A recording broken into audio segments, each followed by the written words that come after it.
I'm so excited to welcome Two Corners of the Heart, the creator of the Intuition Heart Cards, Tal Shai. Let's do a little reading and show people how this works.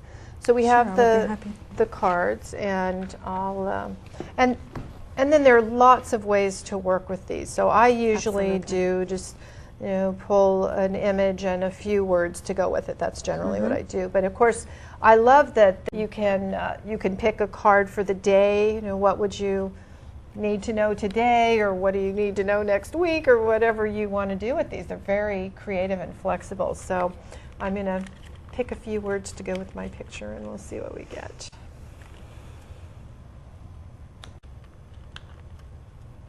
Usually before a reading, I like to take a few deep breaths and kind of center myself and set a very clear intention for clear guidance to come through. Or sometimes I'll just ask, what do I need to know for today? Yeah, I usually just do, what do I need to know about my life right now? But it is true, whatever.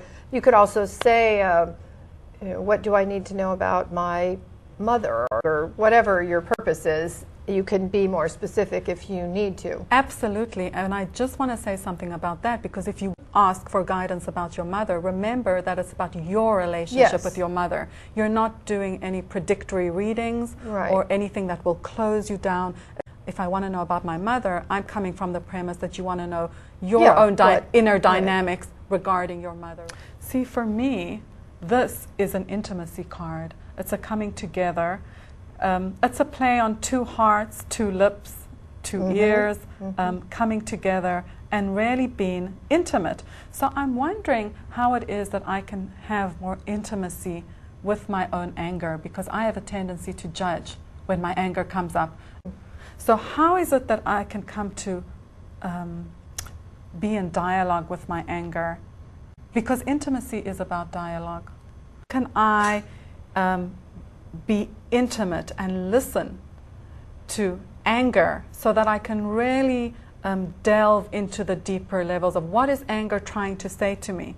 What is anger trying to, it's trying to touch something inside of me. Anger is just the superficial layer. There's a lot underneath. I wanted to say with this card too that it's interesting that you pulled it a certain way, but it can be seen this way, this way, this way. There's Absolutely. different possibilities, and people see, especially that one, many different things. And there's a perfect example of a, it certainly isn't an unhappy card. It's a pretty positive looking card with anger, which is this negative word we generally look at, but then, of course, it's about embracing and coming into dialogue and being intimate with our emotions. And learning how to work with them. Well, I'll speak for Western society. Doesn't cultivate authentic expression, and anger and every single gamut of our emotions comes under authentic expression. I am not saying act on every single thing. I'm part of becoming conscious, and coming into dialogue is part of taking responsibility and being able to say, okay, I don't have to react. I don't have to do something detrimental when I'm angry. I can go do physical exercise. I can learn how to channel my anger, but it needs expression. And anger is just a lot of energy. It needs and to it just has to and go it needs somewhere. expression, because otherwise it will be depressed, and then we get a lot of such a profound way of doing authentic self-care. And most people, I think, are not very encouraged to feel what they feel, whatever it is. So lots of bad things ensue from that. So we got all that out of this card. 2 hearts kissing and anger. So let me pull one, because we've got a few, about 5 minutes, 4 minutes, and let's just do another one here and show people how this works. It's such a terrific tool. I sometimes pick another card and another card for more clarity, or another word, and it will turn out to be kind of a sentence. Well, look what I got. Beautiful. I guess I'm depressed.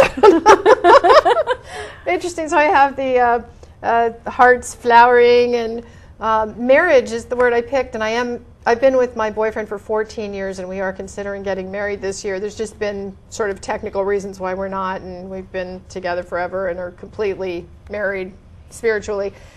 So we're actually going to our accountant to determine whether it's a good idea for us to get married or not. Is it a good idea, Gay? I mean, it's a good idea spiritually, but there are other concerns at our age. So that's very interesting, because it's certainly very much on both of our minds, and we definitely have a very lovely relationship, but it's not technically a marriage, and we would certainly like it to be, so that's a happy thing. And then, you know, with a lot of other things that are going on, I'm actually having some many good marriages, which to me would be shared power with you. You and I are having a fun marriage today, and you know, there's lots of different ways of looking at that. So I'm meeting a lot of really interesting people and having some wonderful things where I see this as, you know, the individuals blooming and then, you know, bending toward each other and sharing their absolutely their and joy. Notice that marriage it's like the little heart seeds. I call them heart seeds because they're under the ground. Each seed has grown into its own beautiful flower, and I have that little yin and yang inside because it really is also a marriage of feminine and masculine inside yourself.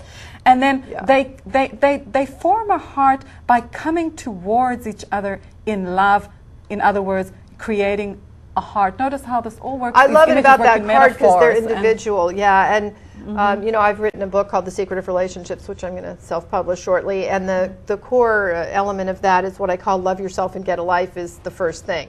How your relationship with yourself reflects in your relationship with your partner. And I perform weddings too, so I'm always interested in, you know, how people choose to come together. That they can build a relationship with their intuition and that they can trust themselves. It really is a matter of building trust, like any relationship.